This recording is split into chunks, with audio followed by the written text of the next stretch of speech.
Willkommen zu dieser technischen Anleitung zum Dyson HD01. Wir sind Kelatos Informatiker, Spezialisten für technische Reparaturen.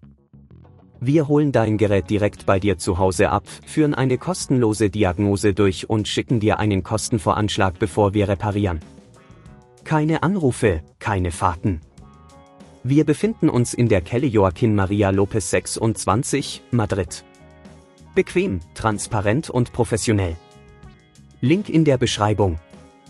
Heute beschäftigen wir uns mit einem häufigen Problem, das viele Dyson HD01-Nutzer erleben. Wenn dein Dyson HD01 ein komisches Geräusch macht und keine Luft bläst, liegt das oft an einem defekten Motor.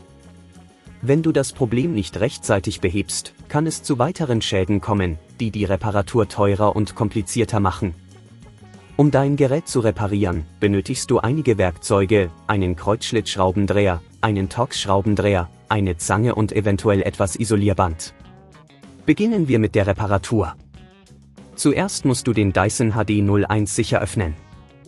Achte darauf, die Gerätestecker zu ziehen und die Schrauben am Gehäuse zu lösen. Normalerweise befinden sich diese an der Unterseite. Achte darauf, die Schrauben an einem sicheren Ort aufzubewahren, damit du sie später wieder verwenden kannst. Jetzt müssen wir den Motor finden. Er befindet sich in der Regel im Inneren des Geräts, direkt unter dem Filter.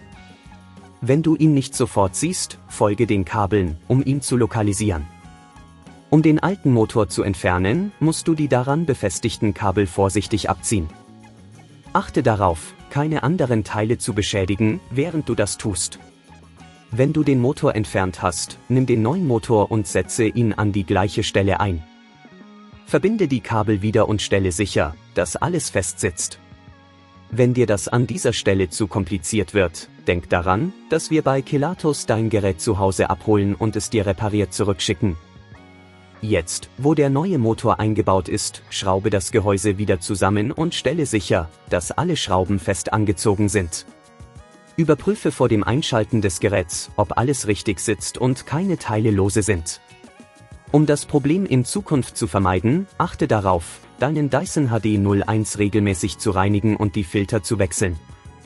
Ein sauberer Motor läuft effizienter und hat eine längere Lebensdauer.